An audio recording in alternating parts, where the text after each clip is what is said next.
வணக்கம் மக்களே, உங்கள் தமிழ் மகன் ஐசாக் வந்துட்டேன். இன்னைக்கு வந்து ஒரு விஷயத்தை பத்தி உங்ககிட்ட பேசலாம்னு முடிவு பண்ணியிருக்கேன். ஏன்னா இது நம்ம எல்லாருமே அடிக்கடி பார்த்த விஷயங்களா தான் இருக்கும். அது என்னன்னா, இந்த குப்பை வீசுறது. சில பேருக்கு வந்து இந்த குப்பைகளை வீசுறதுல கொஞ்சம் குழப்பம் இருக்குன்னு நினைக்கிறேன். ஏன்னா நீங்க வந்து இப்ப டிராவல் பண்ணிக்கிட்டு இருந்தீங்கன்னா காடியில நீங்க பார்க்கலாம்.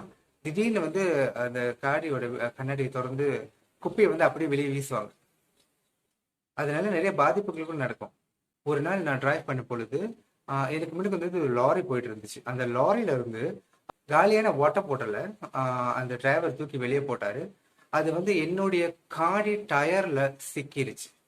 அவர் வீசின வேகத்துக்கும் அந்த காத்துக்கும் நம்ம டிரைவ் பண்ணிட்டு போயிட்டு இருக்கும்போது என்னுடைய காடி டயர்ல சிக்கிருச்சு.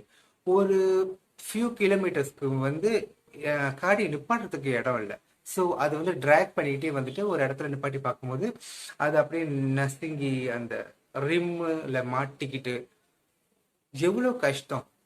இப்போ நீங்க காடில டிராவல் பண்றீங்கன்னா நீங்க குப்பை வந்து வீசுறதுக்காக ஏதாவது ஒரு பையோ இல்ல ஏதாவது ஒரு என்ன சொல்றது பாஸ்கெட் அந்த மாதிரி வந்து நீங்க வச்சுக்கிட்டீங்கன்னா நீங்க டிராவலிங்ல யூஸ் பண்ற விஷயங்கள் வந்து சாப்பிடுற விஷயங்கள குப்பைகளை வந்து அதுல சேகரிச்சுட்டு ஏதாவது ஒரு இடத்துல நிறுத்தும் பொழுது அங்க உள்ள பெரிய குப்பை தொட்டியில வந்து நீங்க அதை மாத்தி வீசிடலாம். அதை வந்து எல்லாருமே செய்யறோமா? அது மட்டும் இல்லைங்க, காடி சுத்தம் பண்றாங்கிற பேர்ல வந்து காடியில் உள்ள எல்லா குப்பையும் வந்து இந்த பார்க்கிங் லோட்ல வந்து அப்படியே போடுறது.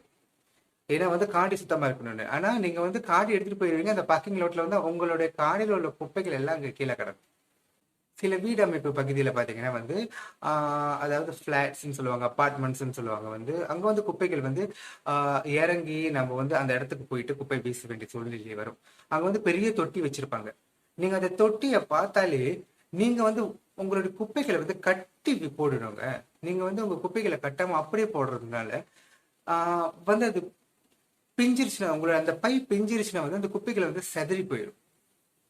ஏன்னா வந்து நம்ம 24 ஹவர்ஸ் வந்து யாருமே அந்த குப்பை தொட்டி வந்து மானிட்டர் பண்ணிக்கிட்டு இருக்க மாட்டாங்க. சரிங்களா? ஸோ ஏதாவது வந்து எலிகளோ அந்த மாதிரி வந்து பைகளை பிச்சு அந்த குப்பைகளை செதறடிச்சிட்டு போயிடுவாங்க. ஒருவேளை அதுல மீதப்பட்ட சாப்பாடு அந்த மாதிரி சில விஷயங்கள் இருக்கும் பொழுது வந்து இந்த மாதிரி வந்து பிராணிகள் வந்து அதை பிச்சு அது உங்களுக்கு என்ன இருக்குன்னு பாக்குறதுக்காக வந்து அந்த இடத்தையே வந்து நாரடிச்சிட்டு போயிடுவாங்க. உங்களோட குப்பைகளை வந்து பெரிய குப்பை தொட்டிகளை நீங்க வீசும் பொழுது தயவு செஞ்சு நல்லா கட்டி அந்த குப்பைகளை கொண்டு போய் வீசுங்க. அது மட்டும் இல்லைங்க, உங்களால மறுசுழற்சி செய்ய முடிஞ்சுச்சுன்னா அந்த மறுசுழற்சியும் நீங்க செய்யலாம். அதாவது பிளாஸ்டிக் பொருட்களை ஒரு பையிலையும் இல்ல என்ன சொல்றது அலுமினியம் பொருட்களை சில பைகளிலையும் காகித பொருட்களை சில பைகளிலையும் தனியா வந்து கட்டி போட்டீங்கன்னா வந்து அந்த குப்பை எடுக்கிறவங்களுக்கு வந்து ரொம்ப ஈஸியா இருக்கும். அதை வந்து பிரிச்சுக்கிறது மறுசுழற்சிக்கு கொண்டு போறதுக்கு ரொம்ப உதவியா இருக்கும். அதை நம்ம செய்யறோமா? நம்ம எல்லாத்தையும் ஒன்னா போட்டு கட்டி அப்படியே தூக்கி வீசிடுவோம். பைகளை வந்து குறையவா பாய்க்கணும்னு சொல்றாங்க, சரிதான். ஈகோ பிளாஸ்டிக்னு சொல்லுவாங்க. அந்த பைகள் வந்து அவ்வளவா பாதிப்பு வராதுன்னு சொல்லிட்டு தான் வந்து இப்ப சந்தையில வந்து அது கிடைக்குது. அந்த மாதிரி பைக்களை வாங்கி வந்து நீங்க வந்து உங்களுக்கு குப்பைகளை சேகரிச்சு நீங்க அந்த பெரிய குப்பை தொட்டியில போடலாம். முதல்ல வந்து நம்ம டிசிப்ளினா இருக்குமான்னு பாத்துக்கணும். நம்ம சாப்பிட்ட பொருள் நடந்துகிட்டு போயிட்டு இருக்கும் போது ஏதோ சாப்பிட்டுட்டோ இல்ல தண்ணி குடிச்சிட்டோ போயிட்டு இருக்கும் போது அந்த விஷயத்த அது வீச போறீங்கன்னா அங்க குப்பை தொட்டி இருந்தா அதுல போடுங்க. அதுல போடாம இல்ல போற வழியிலே வந்து எங்கேயாச்சும் வச்சுட்டு அப்படியே போயிடுறது.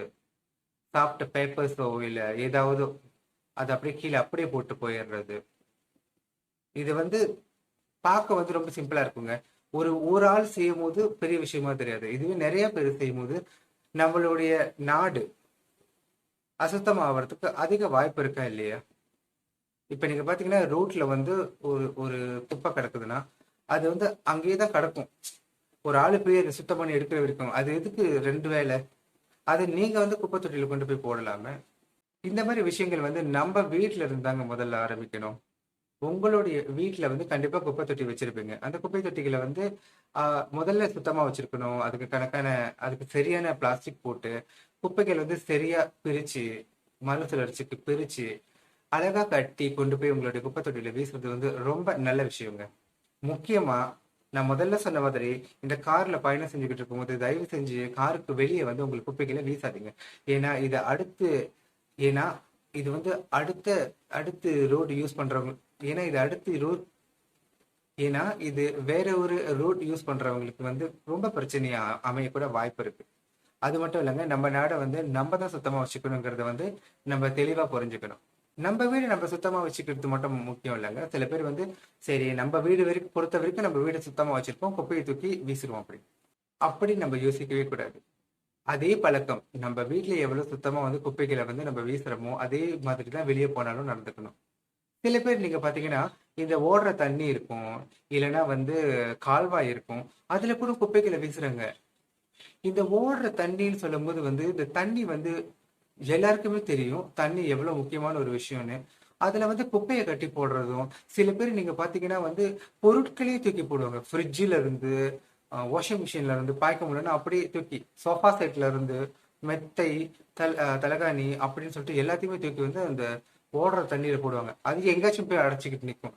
ஒன்ஸ் நீங்க அடைச்சிட்டு போய் நின்னதும் மழை வந்ததும் வந்து வெள்ளம் வர்றதுக்கு அதிகமான வாய்ப்பு இருக்கு. அதே மாதிரிதாங்க கால்வாயிலையும் வீட்டு முன்னுக்கோ பின்னாடியோ எங்கேயும் கால்வாயில இருந்தா தயவு செஞ்சு எந்த குப்பைகளும் போடாதீங்க.